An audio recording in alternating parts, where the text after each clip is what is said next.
The courtroom fell into tense silence. A little black girl, clutching a teddy bear, stared at the judge, a serious and imposing man. His face remained stern until the girl suddenly shouted, "You're not my dad." The judge froze. His eyes filled with tears he could no longer hide. The entire courtroom stood in stunned silence. What was behind those words? What do you think made the judge react this way? Share your thoughts in the comments and let us know where you're watching from. Don't forget to subscribe so you don't miss more heartwarming stories. The small, dimly lit apartment creaked with every gust of wind, its peeling wallpaper and drafty windows a testament to years of wear and neglect. This was the only home the little girl had ever known. At just 8 years old, she had already seen more hardship than most people experience in a lifetime. Her days began early, waking to the faint sound of her mother's tired voice urging her to get ready for school, and ended with the muffled cries of her mother crying softly in the kitchen, exhausted from the weight of survival. The neighborhood was as unforgiving as the apartment itself. Cracked sidewalks lined with trash and graffiti led to a school that offered little refuge. Children weren't kind, especially not to her. Her skin, a deep brown that shone like polished mahogany under the sun, seemed to make her a target. The whispers and cruel laughter followed her through the hallways. "She's not like us," they'd say, their words piercing her young heart. It wasn't just the children, though. The adults, the teachers who should have been her protectors, looked at her with the same quiet disdain, their indifference speaking louder than any insult. Her clothes, always clean but worn thin from years of hand-me-downs, drew sneers from her peers. They mocked her scuffed shoes and the patched-up backpack she carried like a lifeline.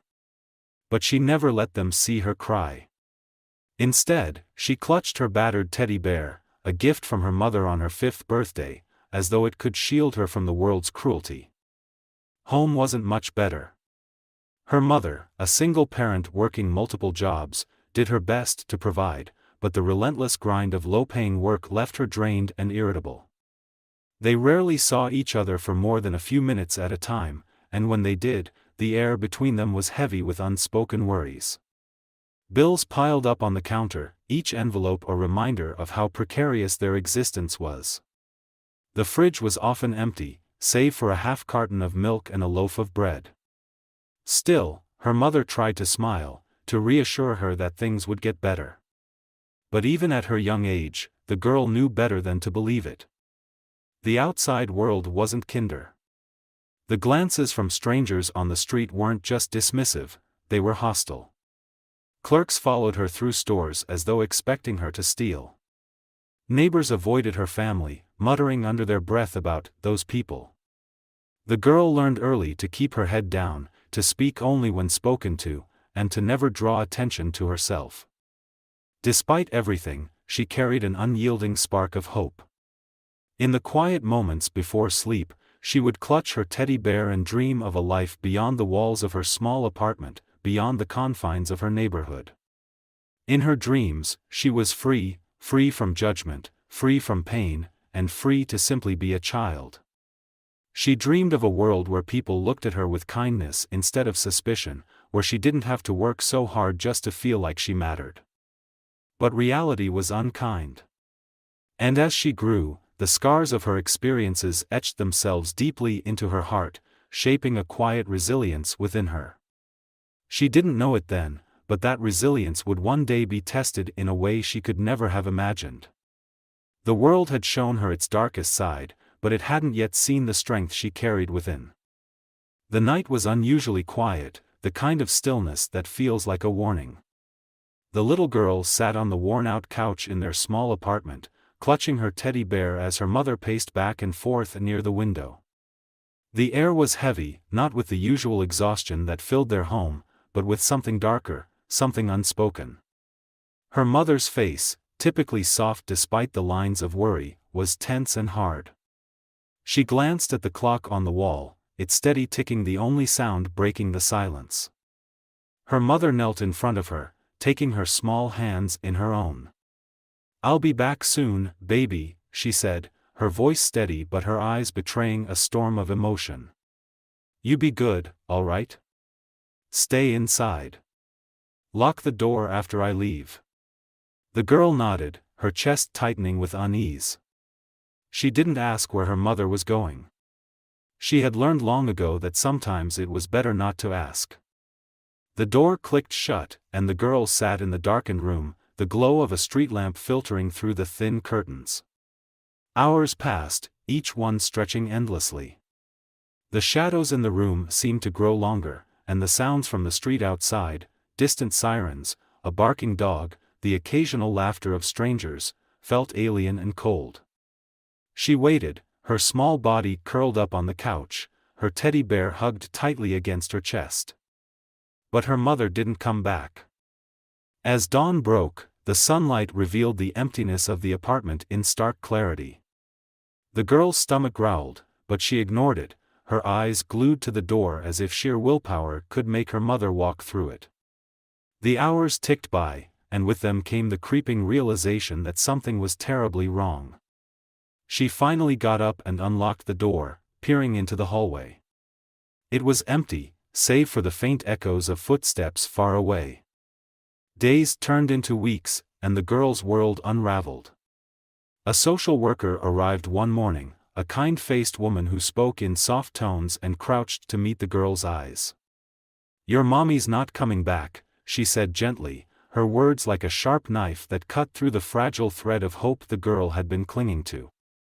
The woman didn't explain why or how, only that she was there to help. But the girl didn't want help, she wanted her mother. The memories of her mother became her lifeline.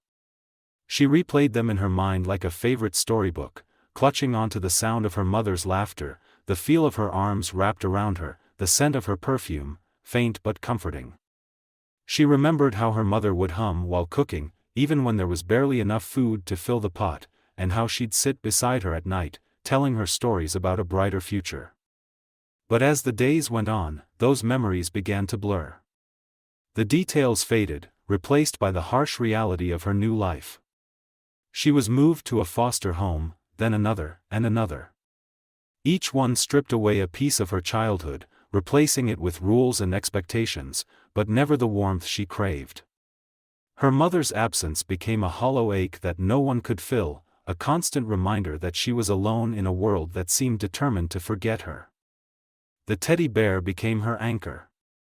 It was the last gift her mother had given her, and she held onto it as if it carried her mother's spirit. She'd whisper to it at night, telling it about her day, her fears, her dreams, as if it could somehow carry her words to wherever her mother might be. The little girl learned to navigate her new reality with a quiet resilience. She didn't cry when other children teased her or when foster parents scolded her. Instead, she held her memories close, like a shield against the world's indifference.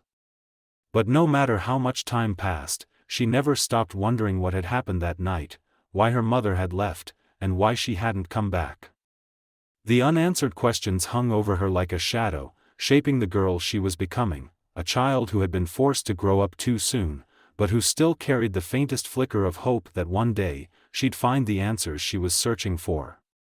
The girl's journey through foster care began with a worn duffel bag that barely fit her belongings, a few faded dresses, a pair of scuffed shoes, and her cherished teddy bear. She clung to it as though it were a lifeline, her small fingers digging into the frayed fabric. It was all she had left of her mother and the life she had known. The bag changed hands often, passed from one caseworker to the next, as she was shuffled between homes like an afterthought in a system stretched thin. Her first foster home smelled of bleach and stale coffee. The couple who took her in seemed nice enough at first, but it quickly became clear they were more interested in the government check than in her well-being. The woman barked orders from the kitchen, while the man spent most of his time in front of the television. They gave her a bed but no warmth, food but no kindness. She ate her meals in silence, the sound of clinking silverware filling the void where conversation should have been. When she accidentally spilled milk on the table one evening, the woman snapped at her so harshly that she ran to her room, burying her face in her teddy bear to stifle her tears. her second home was no better. The other children there, 2 boys and a girl, had already formed their own hierarchy, and she was at the bottom. They teased her relentlessly, mocking her clothes, her hair, even the way she clutched her bear like a shield. One day, they snatched it away, tossing it back and forth like a toy themselves. "Why do you still carry this ugly thing?" one of the boys sneered. She didn't answer, her chest tight with the effort of holding back tears. Later, when she finally retrieved it, the bear's ear was torn, its stuffing peeking through. She spent that night trying to sew it back together with a needle she found in the kitchen drawer, her small hands trembling with frustration and sadness. In the third home, she was given a room with peeling wallpaper and a mattress that sagged in the middle. The foster mother was distant, her attention focused on her own children. The girl felt like a shadow in the house, invisible and unimportant. At school, things weren't much better. The teachers barely noticed her, and the other students whispered cruelly behind her back. "That's the new foster kid," they'd say, their words dripping with pity or disdain. She kept her head down, retreating further into herself with each passing day. The lack of love in these homes cut deeper than any insult. Birthdays came and went without celebration, holidays were just another day. She watched other children with their families, laughing, hugging, belonging, and felt the sting of loneliness sharper than ever. It wasn't just the absence of her mother that hurt, it was the realization that no one seemed to want her. She was a burden, a file on someone's desk, a problem to be managed rather than a child to be cared for. As the years passed, the constant moving took its toll. With every new placement, she learned to pack quickly, to keep her expectations low, and to guard her heart. She stopped asking questions about where she was going or how long she'd stay. It didn't matter. The answer was always the same: not long enough to feel at home, but too long to avoid the pain of leaving. Still, she held on to her teddy bear, now patched in several places, as a reminder of the life she'd once had. At night, in the quiet of whatever room she was in, she whispered to it, pretending it could hear her. She told it about her mother, about the homes she'd been in, and about the dream she kept tucked away in the deepest corner of her heart, a place where she could stay, where she wouldn't have to pack her bag and leave, where someone would look at her and see a daughter instead of a responsibility. The foster system didn't just take away her sense of stability, it stripped her of the belief that she could ever belong. But even in the darkest moments, there was a small spark of resilience within her, a quiet determination to hold on to the pieces of herself that hadn't yet been broken. The world had given her little reason to hope, but she refused to let it extinguish the flicker of light she carried in her heart. She didn't know it yet, but that light would one day guide her to the answers she sought and the family she longed for. The whispers started quietly, like the faint rustling of leaves before a storm. The girl was sitting at the edge of the playground during recess, her worn teddy bear tucked under her arm as she watched the other children play. She preferred to stay on the sidelines, away from their prying eyes and sharp words. But that day, their whispers carried something different, something that made her ears perk up and her chest tighten. "Did you hear?" one boy said to another, his voice just loud enough to reach her. "They say her dad might be, a judge." "A judge?" the other boy laughed. "No way. She doesn't look like she belongs to anyone important." The words stung more than she wanted to admit, but it wasn't the mockery that stayed with her. It was the idea itself. A father. A judge. She had no memories of her father, only vague fragments of conversations she'd overheard between caseworkers and foster parents, snippets that hinted at a man she had never met. She had always assumed he was gone, like her mother, a ghost lost in the haze of her fractured childhood. But now, for the first time, the possibility felt real, and it terrified her. That evening, as she sat on her bed clutching her teddy bear, the words played over and over in her mind. Could it be true? Could she have a father out there, someone who might have answers, someone who might want her? The thought was almost too much to bear. She had spent so many years learning not to hope, not to wish for things that could never be. But this? This was different. This was something she couldn't ignore. The rumors didn't stop. At school, in the foster home, even among the adults, the whispers followed her like shadows. "I heard he's some big shot in the city," one of the older kids said one day, smirking as she passed by. "Bet he doesn't even know she exists." The girl felt her cheeks burn, but she didn't respond. Instead, she clung tighter to her bear and kept walking, her heart pounding in her chest. She couldn't stop wondering, if he was real, if he was truly her father, why hadn't he come for her? Did he even know she was alive? And if he did he care? That night, she found herself asking questions she had never dared to ask before.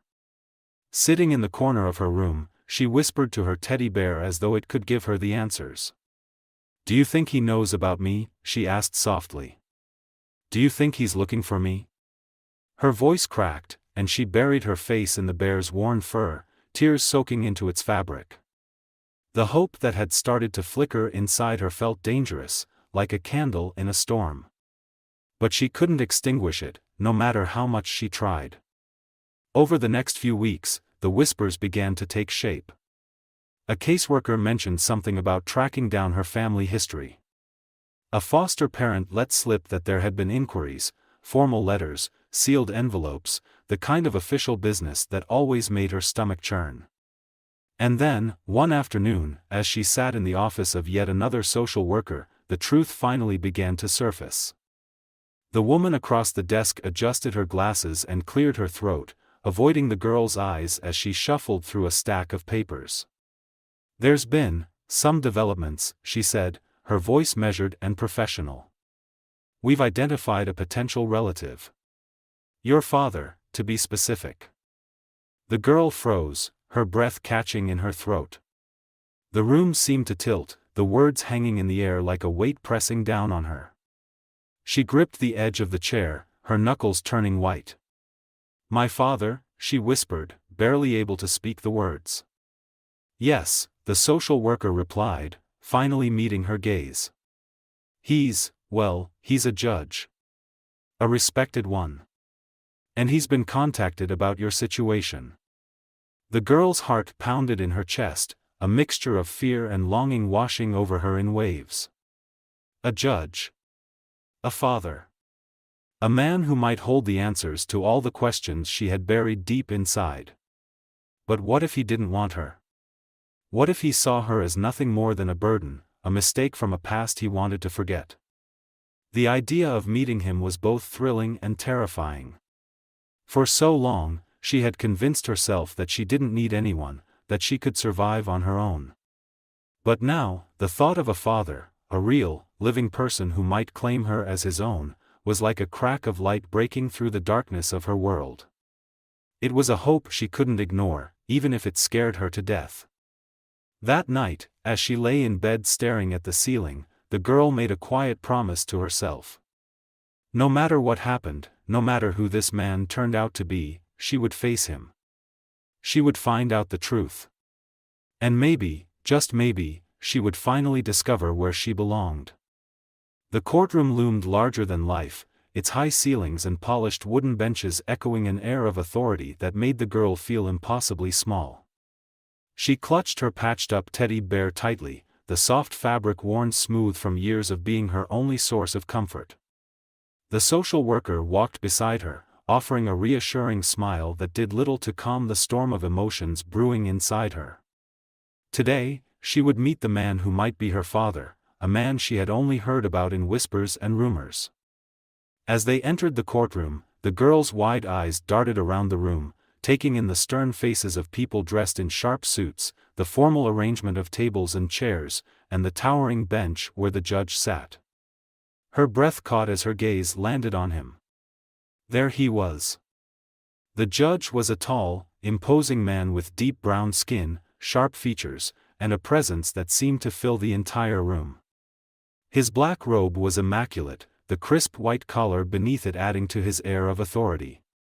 He sat straight-backed, his eyes scanning the papers before him with an intensity that made her stomach tighten. This was the man who might hold the answers to the questions she had been too afraid to ask for so long. When he finally looked up, his gaze swept across the room and landed on her. For a moment, their eyes met. His were dark and piercing, but behind the sternness, there was something else, something she couldn't quite name. Recognition? Hesitation? Whatever it was, it made her heart race. "Is that him?" she whispered to the social worker, her voice barely audible. "Yes," the woman replied softly, placing a gentle hand on her shoulder. "That's Judge Harris. He's the one we contacted." Judge Harris. She repeated the name in her mind, trying to make it feel real, but it felt distant, like it belonged to someone in a story rather than the man sitting in front of her. The hearing began, the formalities of legal language and procedure swirling around her like a foreign song. She didn't understand most of it, but she didn't need to. All she could focus on was the man at the center of it all. His voice, deep and steady, carried an undeniable weight, and she couldn't help but wonder if it would sound different if he spoke to her directly. Would it be kind? Gentle? Or would it carry the same detached authority it did now? As the proceedings continued, she studied him from her seat, trying to find traces of herself in his features. Did she have his nose? His eyes? Her mother had always said she was unique, a mix of things no one else could replicate. But sitting here, she couldn't help but search for connections, no matter how small. The judge, for his part, seemed equally unsettled. Though his demeanor remained professional, there were moments when his gaze lingered on her longer than necessary. His usually impenetrable expression faltered ever so slightly, a flicker of something, curiosity, perhaps, or uncertainty, crossing his face before he quickly composed himself. It was clear that, for all his authority, this situation was as unfamiliar to him as it was to her. When it came time for her to speak, the social worker gently nudged her forward. She hesitated, her feet feeling like they were glued to the floor. But then she looked at her teddy bear, its soft, familiar face giving her the courage she needed. She stepped forward, her small frame dwarfed by the towering furniture around her, and looked up at the man who might be her father. "What's your name, young lady?" he asked, his voice softer than she expected but still firm. "Amara," she said quietly, her voice trembling. "Amara," he repeated, as if testing the name on his tongue.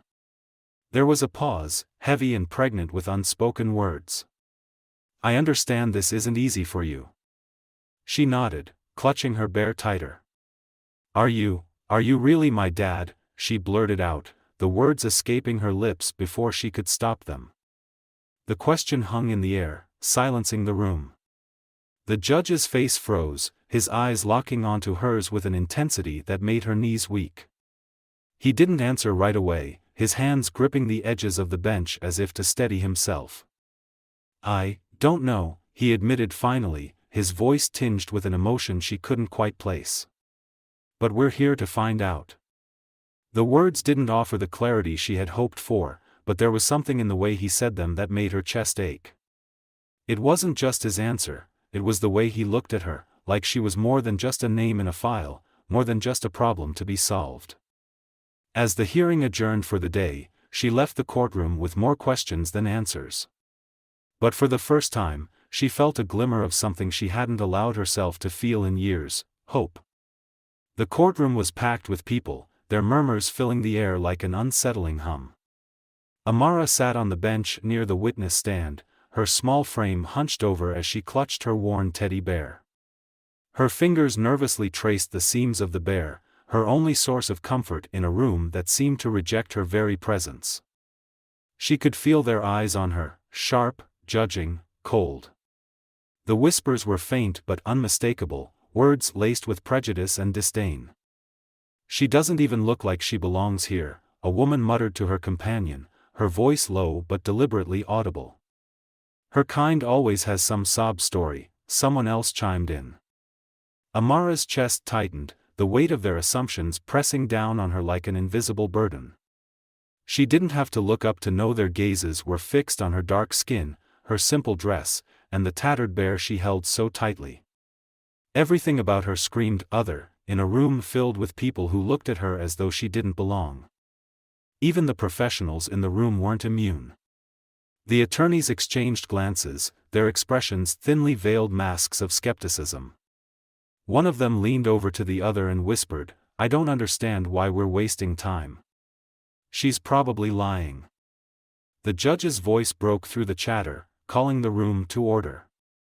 His tone was firm, but even he wasn't immune to the tension that hung in the air. As Amara glanced up at him, she noticed the fleeting look of doubt that crossed his face.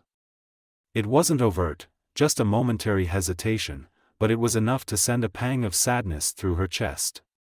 Even he wasn't sure about her, and that realization stung more than the whispers. When it was her turn to speak, the room fell silent. The sound of her small, trembling voice seemed to echo against the walls. I just want to know the truth," she said, her words hesitant but sincere. She looked down at her teddy bear, unable to meet the eyes of the crowd. But instead of compassion, her words were met with muted scoffs and the shuffle of papers as though her plea was nothing more than an inconvenience. One of the lawyers stood, adjusting his suit jacket with an air of superiority. "Your Honor," he began, his voice smooth and dismissive, "this entire case hinges on a child's unsubstantiated claims. Surely we need more than just her word." Amara's face burned with humiliation. She wanted to speak up, to defend herself, but the weight of the room's collective disbelief made her throat tighten. She felt small, invisible, even as everyone stared at her. As the proceedings dragged on, the whispers never fully stopped. They lingered in the air, sharp and cutting, each one a reminder that to them, she was just a little black girl with no place in their world. Even the bailiff, who stood stoically at the back of the room, occasionally glanced her way with an expression that was hard to read, pity, perhaps, or judgment. By the time the day ended, Amara felt drained, her hope dwindling. She had walked into the courtroom with a fragile sense of courage, but it had been chipped away piece by piece, leaving her feeling raw and exposed. As she walked out with her social worker, the whispers followed her like shadows, heavy and inescapable. But beneath the sadness and humiliation, a quiet determination began to take root. She clutched her teddy bear a little tighter, silently vowing that no matter how cruel the stares or harsh the whispers, she wouldn't let them erase her. They could doubt her, judge her, and dismiss her, but they couldn't take away her truth. The tension in the courtroom was unbearable, a thick, suffocating cloud that seemed to press down on everyone. Amara sat on the witness stand, her small hands clutching her teddy bear so tightly it looked as though it might burst at the seams. Her wide eyes darted nervously between the stern judge towering above her and the murmuring crowd that filled the room. Every gaze, every whispered comment, every dismissive glance weighed on her tiny shoulders. The judge's deep voice echoed in the chamber, steady and commanding. "Amara, do you understand why you're here today?" She nodded silently, her lips pressed together in a trembling line. She understood too well. The weight of the entire proceeding seemed to rest on her fragile frame. She was supposed to find answers here, but instead, she felt like she was being crushed by the questions. "Then speak," the judge urged, his tone softening slightly. "We're listening." Amara hesitated, her throat dry, her heart pounding like a drum inside her chest. She wanted to say something, to explain how scared she was, how much she missed her mother, how she wasn't sure about anything anymore. But all that came out was a faint whisper. I don't know." The judge frowned, leaning forward slightly, his stern eyes narrowing. "You don't know?" he repeated, his voice firm but not unkind. And then it happened. Something inside her snapped. The fear, the frustration, the loneliness, all the emotions she had bottled up for so long, rushed to the surface, boiling over in an instant. She stood up from her chair, her small body trembling as she screamed, "You're not my dad." The words hung in the air like a thunderclap, silencing the courtroom. Every head turned to look at her, but she didn't care. Her face was flushed, her chest heaving, and tears streamed freely down her cheeks. "You're not my dad," she repeated, her voice cracking with emotion. "You're just some man sitting up there, looking at me like I'm lying. But I'm not lying. I don't even want to be here." The judge's composure faltered. His mouth opened as if to speak, but no words came out. His usually stoic expression softened, and for the first time, he looked at her not with authority, but with something else, something closer to pain. Amara's voice grew quieter, but the raw emotion in her words cut through the silence like a blade. "I don't even know who you are. I don't know who anyone is anymore." She clutched her teddy bear tighter, as though it could shield her from the stares of the crowd. "I just want my mom back," she whispered, her voice barely audible. The room remained silent, the weight of her words pressing down on everyone. Even the most cynical faces in the audience softened, their judgment replaced with something resembling compassion. The whispers had stopped. The disdain had faded. Now, there was only the sound of Amara's quiet sobs as she collapsed back into her seat. The judge sat frozen, his hands gripping the edge of his desk as though to steady himself. His chest rose and fell with heavy breaths, and his eyes glistened with unshed tears.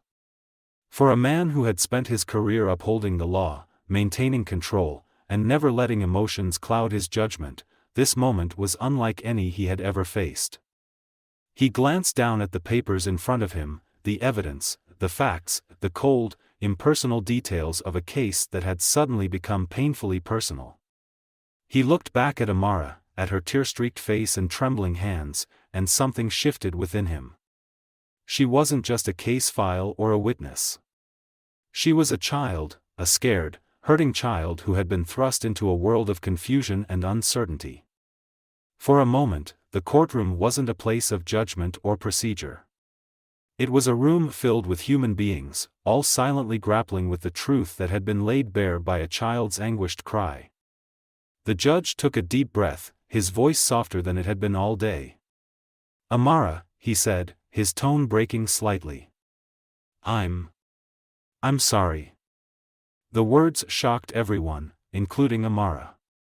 She looked up at him, her tear-filled eyes meeting his, and for the first time, she saw not a judge, but a man, flawed, uncertain, and deeply moved by her pain. The courtroom remained still, the gravity of the moment sinking into everyone present. Amara's shout had shattered the rigid walls of formality and prejudice, exposing the raw humanity beneath. It was a moment that no one in the room would ever forget. The courtroom, once filled with tense whispers and judgmental stares, fell into an almost eerie silence. Amara's words, raw, desperate, and unfiltered, hung in the air like a storm cloud. She sat on the witness stand, her small frame trembling as tears streamed down her cheeks. Her outburst had shaken everyone, but no one more than the man seated high above her, the judge. Judge Harris had built a career on being resolute and impartial, his demeanor as unyielding as the law he upheld. His courtroom was his domain, a place where his decisions carried weight and authority. But today, his carefully constructed armor was cracking. For a moment, he sat frozen, his hands gripping the edge of his bench as though it were the only thing anchoring him to reality. His stern gaze, which had silenced countless defendants and attorneys over the years, now seemed lost and searching. He blinked, his chest rising and falling in uneven breaths. Then, to everyone's astonishment, a single tear slid down his cheek. It wasn't just the tear that shocked the room, it was the way he didn't try to hide it.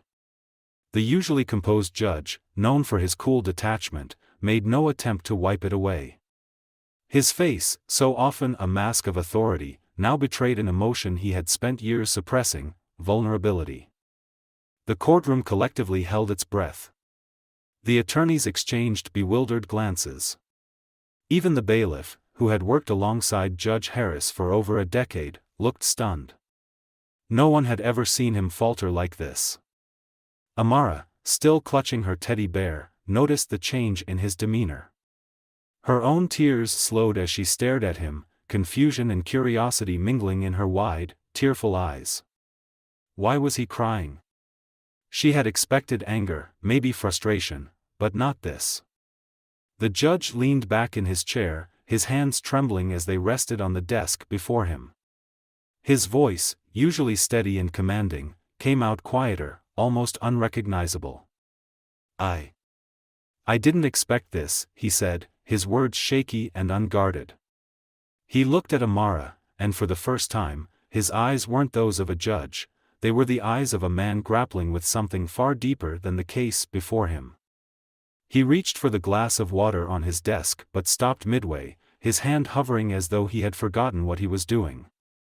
His gaze dropped to the papers in front of him, the evidence, the DNA results, the legal arguments, and then back to the little girl who had just upended his world with a single cry.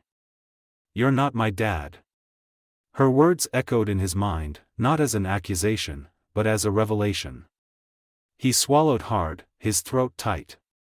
Memories he had buried long ago began to surface, memories of a woman he had once loved, of choices he had made, and of a life he had left behind in pursuit of his career.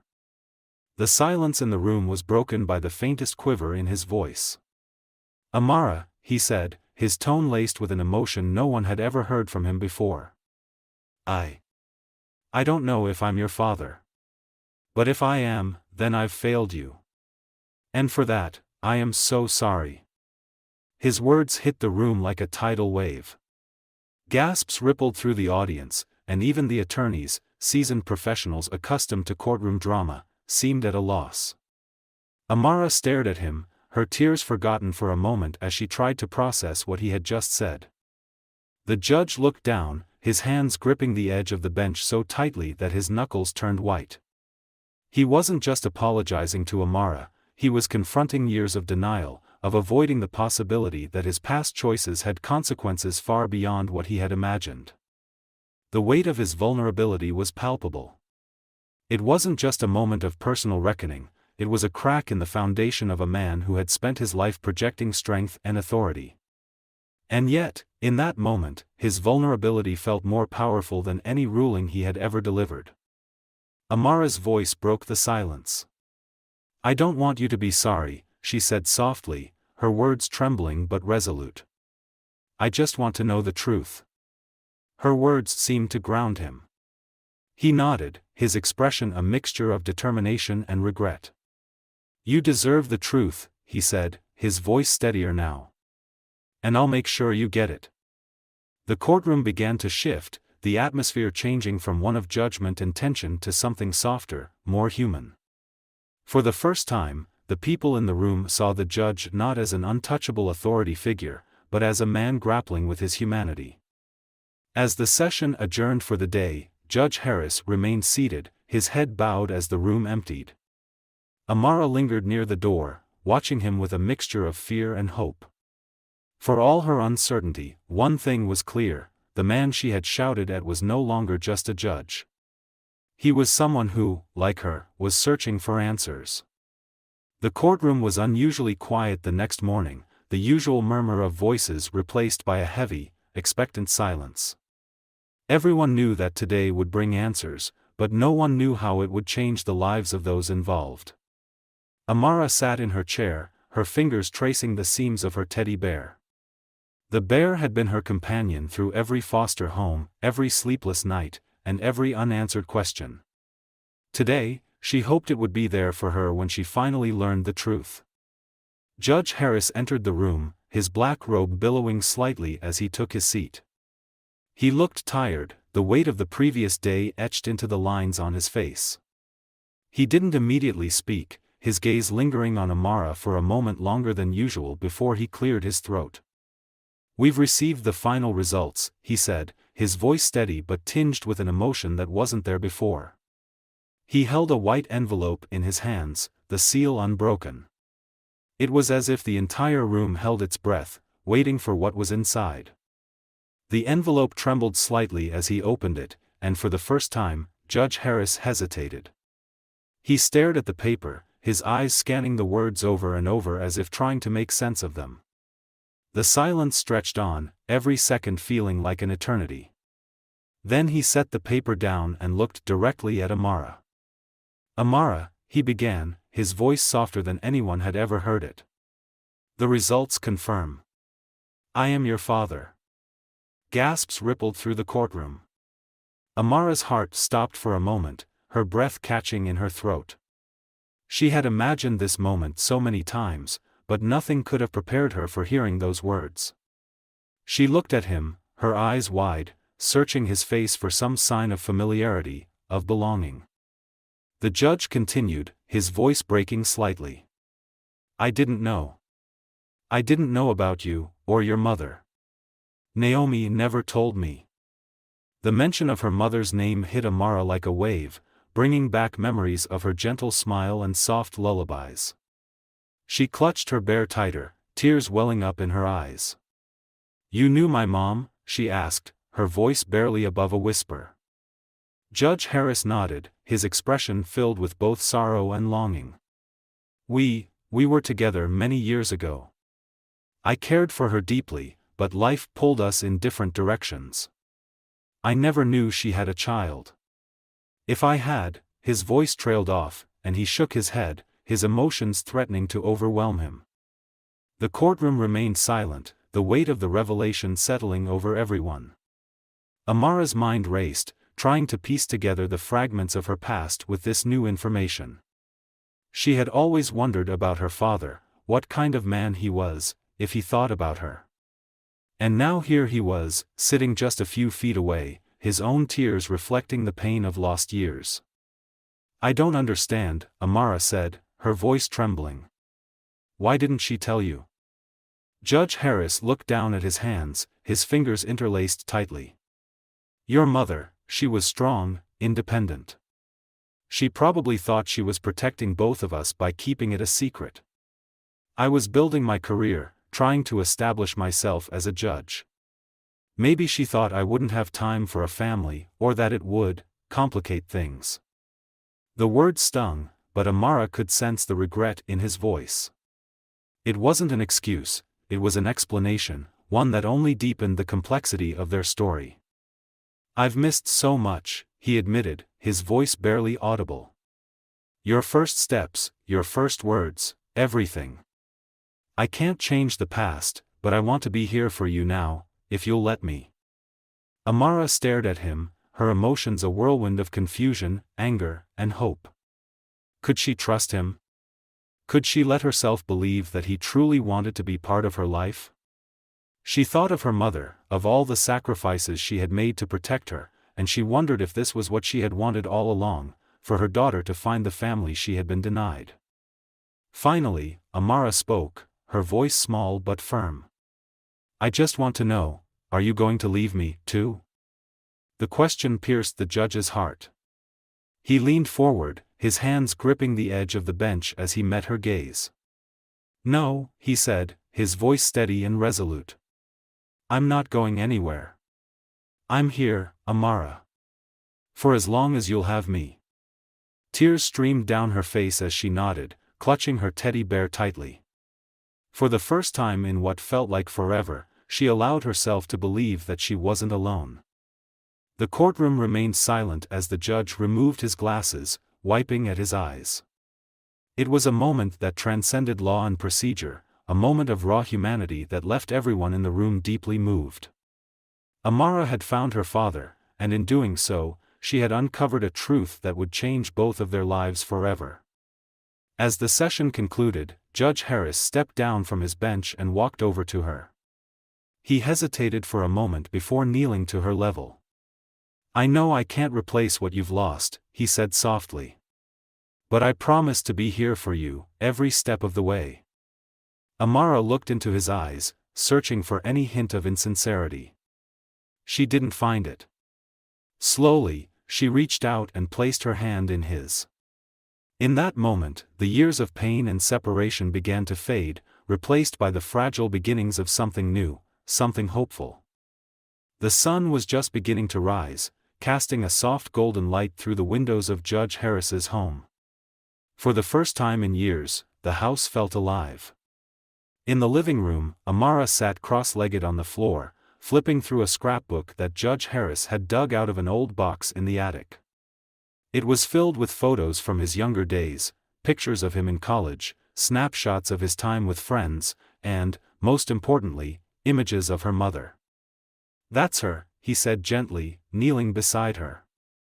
His voice was soft, almost reverent, as he pointed to a photo of Naomi, smiling brightly against the backdrop of a park. "She was fearless, you know. She believed in doing the right thing, even when it wasn't easy."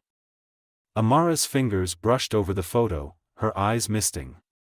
"She looks so happy," she whispered, her voice tinged with both sadness and wonder. "I wish I could remember more about her." Judge Harris placed a reassuring hand on her shoulder. "I'll tell you everything I can," he promised. "She was extraordinary, just like you." The days following their reunion were filled with moments like this, small, quiet steps toward building a bond that had been missing for so long. Judge Harris was determined to make up for the lost years, but he knew it wouldn't be easy. Amara had been through so much, and trust wasn't something that came quickly or easily for her. Their journey began with small gestures. Judge Harris made an effort to be present, not just as a figure of authority but as a father. He picked her up from school, attended her class presentations, and even learned how to braid her hair, an attempt that often ended in both of them laughing uncontrollably at his clumsy efforts. Amara, for her part, began to open up in ways she never had before. She started sharing her drawings with him, her quiet talent slowly coming to light. One evening, she hesitantly handed him a sketch of the two of them sitting on a park bench, her teddy bear tucked between them. "Do you like it?" she asked, her voice uncertain.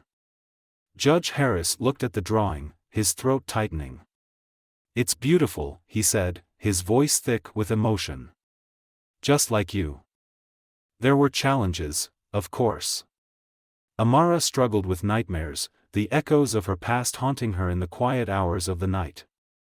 Judge Harris would sit beside her bed, telling her stories about her mother or simply holding her hand until she felt safe enough to sleep again. He learned to navigate her moments of fear and doubt, offering patience and understanding instead of solutions. Outside their home, their story began to resonate with others. News of the courtroom revelation spread, and people from all walks of life reached out, inspired by their journey. Judge Harris, once known for his stoic demeanor, found himself speaking about compassion and the importance of family. Amara, shy but brave, began to accompany him to events, her presence a testament to the power of resilience and love. One day, as they sat together in the park, Amara turned to him, her expression thoughtful. "Do you think people will ever stop looking at me like I don't belong?" she asked quietly. Judge Harris paused, choosing his words carefully. "I can't promise that the world will change overnight," he said. "But I can promise you this: you belong with me. You always have, and you always will. And together, we'll show the world that love is stronger than anything else." Amara smiled, a small but genuine smile that lit up her face. For the first time, she felt a sense of belonging, not just in the world but in her own skin. Their journey wasn't perfect, but it was theirs, a story of healing, of love, and of a bond that had been lost and found again. Together, they proved that even the deepest wounds could be mended, and that family wasn't defined by time or circumstance, but by the love that bound them. How did you feel about this chapter in Amara and Judge Harris's story? Let us know in the comments. Don't forget to subscribe to our channel for more heartwarming and inspiring stories like this one. Your support helps us continue sharing these incredible journeys. Hit the notification bell so you never miss an update. Thank you for being part of our community.